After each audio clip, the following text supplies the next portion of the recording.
Smart FM. Smart Career. Smart listeners, calling out all Gen Z and millennials yang mungkin merasa kalau karirnya sekarang kok income-nya begitu-gitu aja gitu. Tapi kalau secara value kayaknya oke banget gitu ya. Terus juga mungkin kerja di perusahaan yang cukup besar namanya, sehingga di kalangan teman-teman juga kayaknya oke banget nih kerjaannya dia gitu ya. Ini menjadi dilema yang cukup bergejolak gitu ya dalam hati kita.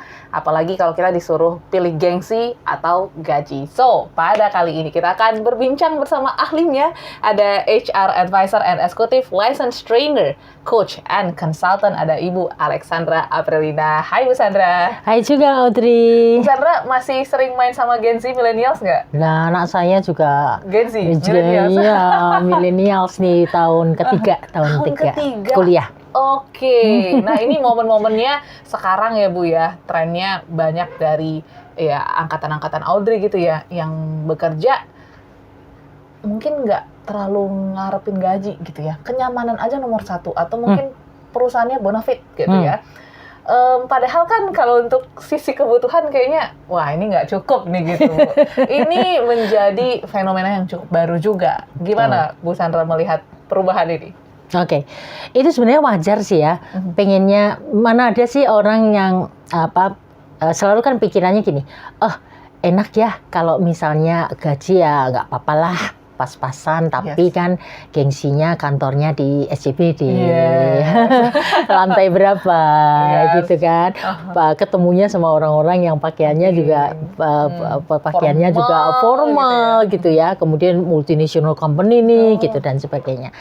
Itu wajar-wajar aja. Memang kan anak-anak muda sekarang tuh kan pengennya kan aktualisasi diri dari sisi tampil loh. Kalau ditanya kantornya ada di mana, kerjanya di mana, itu mereka kadang ada yang pentingnya. Nanti nggak usah lah soal gaji, nanti belakangan. Tapi kalau saya lihat kan gini, ada dua hal ya. Dua hal, satu ada orang atau ada generasi milenial atau Gen Z yang bilang, ya saya kerja dulu deh di multinational company, di company yang besar gitu ya, yang punya nama untuk belajar. Saya setuju juga. Karena kalau kita belajar di suatu organisasi yang mapan, sistemnya jelas gitu ya, luas gitu, kemudian semua fungsi ada, punya nama kita bilang gitu ya, kita belajar sebenarnya, kesempatan belajar yang luar biasa. Tapi apakah kemudian akan selamanya di situ? Kalau menurut saya itu, kalau kita ingin memberikan added value dari pengalaman yang seperti itu, ya Anda terus langsung terapkan juga di mana saja, di company mana saja, harus bisa dong. Gitu ya. Karena nyaman, kemudian ini tuntutannya selalu di tiap perusahaan selalu akan naik kok gitu. Ya kan, termasuk ya jam kerjanya, termasuk tuntutannya. Bahkan kalau di multinational company ya udah jelas lah aturannya, targetnya. Anda nggak masuk ini ya silahkan Anda keluar dari lingkungan ini, karena Anda nggak bisa kecapai targetnya atau lingkungannya. Nah, di perusahaan-perusahaan yang kecil, mau startup sama family, kadang-kadang lebih nyaman, ya udahlah nggak apa-apa lah, udahlah fleksibel lah, ya udah, lebih gitu kan. Lebih gitu. Kalau ditanya tertempa mana nih orang yang udah biasa, disiplin, punya target jelas, apa-apa sih secara karakter tertempa. Tapi di sini bukan berarti kemudian tidak mempunyai target dan kemudian nggak punya added value-nya. Tapi kalau di awal-awal memang kadang kita perlu yang disebut pembentukan ini. Kalau masuk sudah santai, enak, apalagi orang tuanya, ini gajinya lebih tinggian uang saku dari orang tua daripada gaji gitu ya. Terus kemudian menyebabkan dia, terus akhirnya nggak mau belajar, nggak mau berusaha, nggak mau menjadi orang pribadi yang tough gitu ya. Dalam artian jatuh bangunnya nggak dirasakan, ya nanti tidak selamanya loh orang tua akan bisa support gitu. Dan pada akhirnya portofolio, pengalaman dia, reputasi dia, itu dia akan dilihat dari dia sebagai dirinya dia sendiri. Kan nggak tergantung sama orang. Nah, kalau selama pembentukan ini nggak berjalan, selama pembangunan menimba pengalaman nggak berjalan, lah udah terlambat nanti gitu. Persaingannya udah beda nanti kan. di akhirnya. Benar. Yes, karena dulu inget juga gitu ya, zaman-zaman baru tamat kuliah gitu ya, Bu Sandra ya. Udah nggak apa-apa kerjanya apa aja gitu. Yang penting cari pengalaman dulu. Nah itu kan banyak mindset yang kita temui ya. Nanti berapapun gajinya nggak apa-apa deh, diterima aja dulu.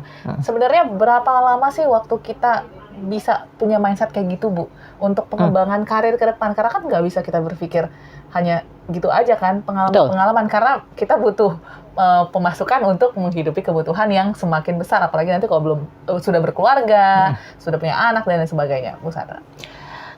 Gini Audrey, ketika kita kan persaingan sekarang dunia kerja kan ketat ya. Setuju. Terus kalau jadi pengangguran itu kan juga ibaratnya aduh lama banget nggak dapat kerjaan, nganggur itu kan malu juga. Yes. Gitu. Jadi makanya kenapa ya udah deh kerja apa aja. Nah, kerja apa ajanya itu asal kita punya target. Seberapa lama? Seberapa lamanya tergantung seberapa cepat juga kita memberikan added value di pekerjaan itu. Oke. Kalau udah jadi oh saya udah nggak ada apa-apa lagi nih yang saya pelajari lagi di situ, ya sudah saatnya pindah lah. Gitu. Karena nanti akan jadi bukan pengalaman tapi penglamaan. Penglamaan itu dalam artian kerjanya itu satu pengalamannya 6 bulan atau 1 tahun, tapi cuma diulang aja 10 tahun. Tapi itu doang sih kerjaannya gitu. Nggak ada peningkatan teknologi yang nggak ada, belajar sesuatu yang baru yang nggak ada, ini nggak ada gitu.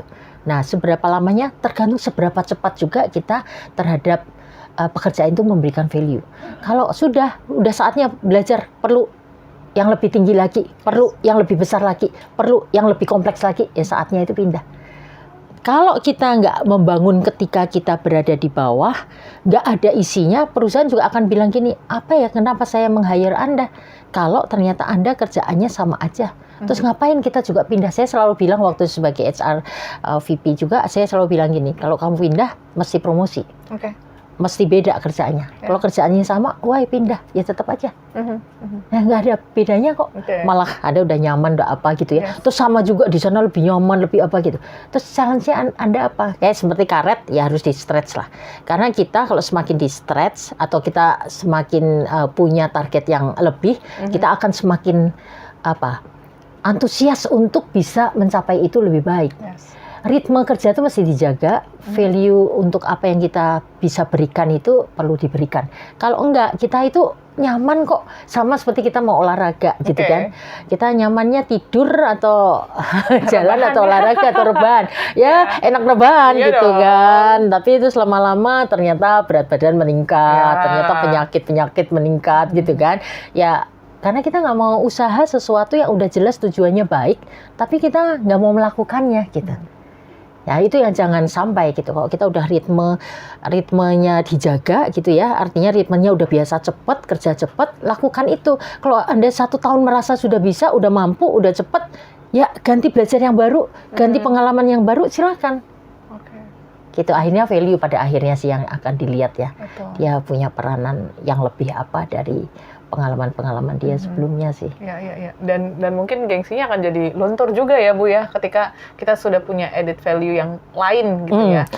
Kan sama nih Audrey, waktu saya keluar dari Astra setelah 17 tahun gitu, semua orang pada bilang gini, ngapain sih keluar dari public company gitu kok, kenapa membantu di family business pada saat itu ya, yang bukan go public company. Saya cuma punya misi gini, oke, di Astra sistemnya udah mantap, orang-orangnya udah lengkap gitu. Kalau saya membantu perusahaan yang masih berbasis keluarga, itu akan punya added value saya untuk membuat perusahaan itu bertransformasi dari family ke profesional. Gitu. Dan sehingga nanti dampaknya kepada negara juga bagus. Kalau semua orang yang kita bilang pengalaman dan bagus, maunya kerja di perusahaan yang mapan, gengsi dan sebagainya, terus siapa yang membuat ini bisa ikut berkembang dan bertransformasi gitu.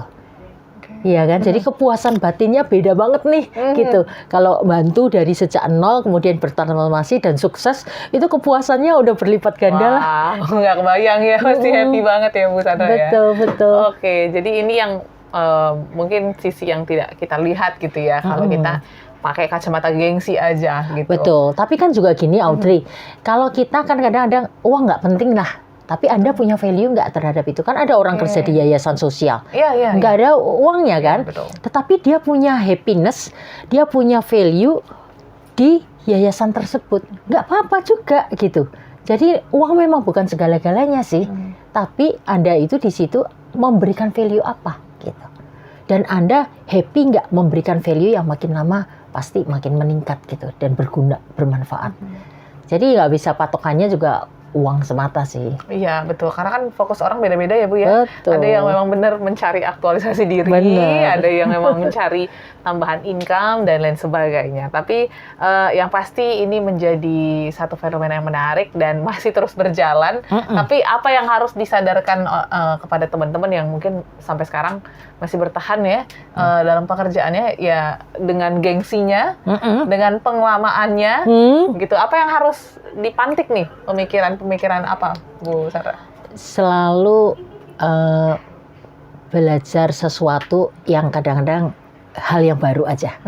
Karena itu kan membuat kita kreatif dan dinamis di dalam kehidupan ini gitu ya. Jangan puas dengan ya rutinitas, monoton gitu ya, itu saja. Coba cari sesuatu yang baru, yang terkait dulu deh sama yang Anda suka gitu. Karena nggak ada yang sia-sia kok itu kok. Nah, dengan itu maka lingkaran kita, lingkaran pengaruh kita, networknya kita makin lama makin lebar gitu.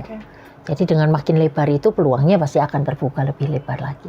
Yes, setuju sekali. Jadi semua listener semangat ya untuk pastinya Anda berkarir dengan passion masing-masing, dengan added value yang pasti peluangnya cukup luas sekarang. Tinggal gimana kita mau atau enggaknya ya Bu Sandra ya. Betul. Sehingga pastinya kalau kita ngomongin tentang income akan mengikuti sih dengan added value yang kita punya. Seperti itu ya Bu Sandra ya. Betul. So thank you Bu Sandra sharingnya pada Yes. podcast kali ini. Semua listeners juga terima kasih sudah menyimak podcast Smart Career edisi hari ini. Semoga menjadi inspirasi dan membuat karir Anda berkembang. Kami pamit, sampai jumpa dan selamat bertemu di episode berikutnya.